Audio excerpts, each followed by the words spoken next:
All right, let's discuss all of these developments and what the next moves may be for the U.S. with our panel. Joining us now is retired Marine Corps Intelligence Officer Hal Kempfer and Emmanuel Tolenini, a senior fellow at the Foundation for the Defense of Democracies. Gentlemen, thank you for being with us. Emmanuel, I'd like to start with you because we know that tensions in Venezuela have been escalating for a while now. Guaido declared himself interim president back in January. The situation has been very much on edge. This morning, he released that video saying that he had the support of what he called the brave soldiers in Caracas, and he called on the people to come out to the streets to protest. Why do you think Guaido decided to up the ante now? We can speculate, but I think two reasons. First, the more obvious one, and that is that the 4 months since Guaido took the presidency and initiated the process of a peaceful transition according to the Venezuelan constitution have yielded very little result because the illegitimate Maduro regime controls, all the tools of power, including, he has still the loyalty mostly of the army. That's the most obvious reasons. Therefore, there was a need for a change of speed and tactic in order to force the issue.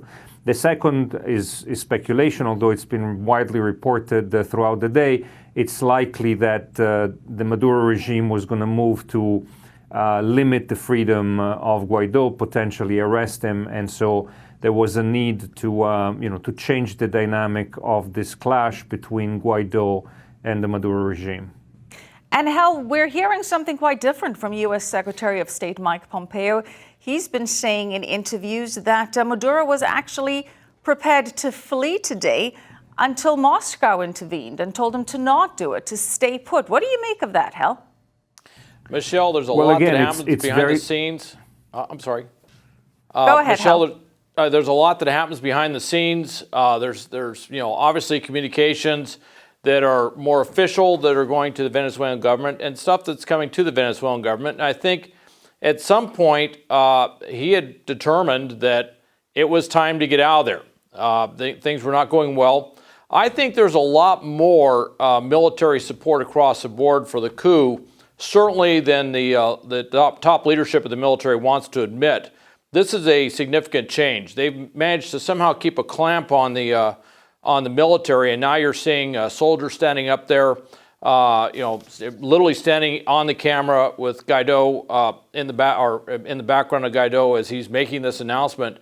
So there's a lot going on. I think Maduro looked at this and said, it's time to get out of here, and the Russians bolstered him, but I would look very closely at what the Cubans are doing. I don't think that reference to Cuban military operations was just an idle reference point. I think there's specific things that we may have picked up on the ground. The Russians working in concert with the Cubans in Latin American countries to bolster leftist dictators is not something new. And so I think there's a confluence of things going on here.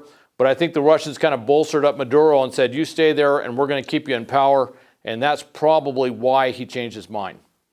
Emmanuel, Hal used the term coup there. The use of that term by some has generated a lot of controversy. Some, including U.S. Senator Marco Rubio, were saying that this is not a coup, that this is a legitimate constitutional move and that it should be seen as such, that it's the government of Maduro that's illegitimate and supported by Cuba, as Hal says. So talk us through all of these external players here, because you've got a lot of other people with stake in the game, with skin in the game, rather. You've got the Russians, you've got Cuba, you've got China, you've also have Iran and Hezbollah.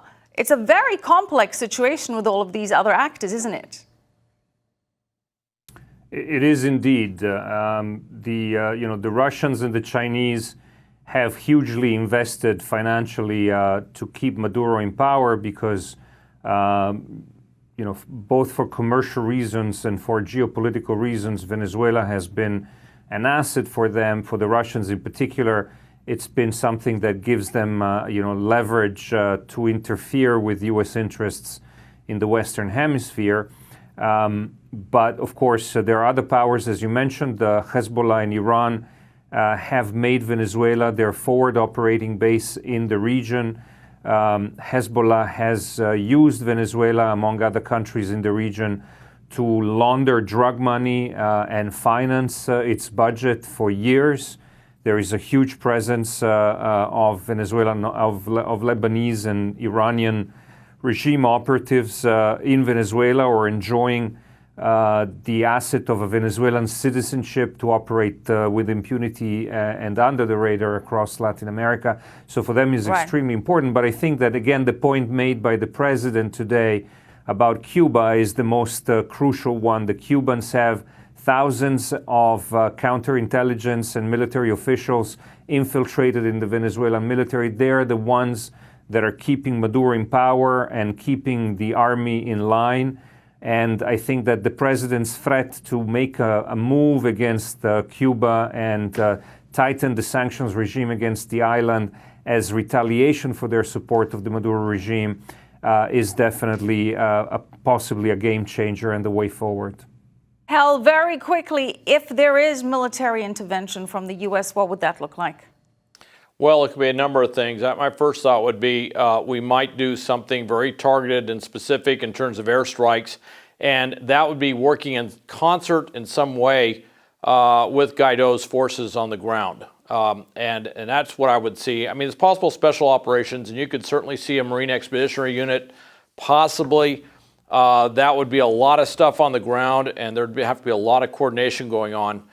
So I think something more limited, and it could be a show of force operations. That would be the first thing that I would expect them to do. All right. Thank you so much, Hal Kempfer and Emmanuel Ottolenghi.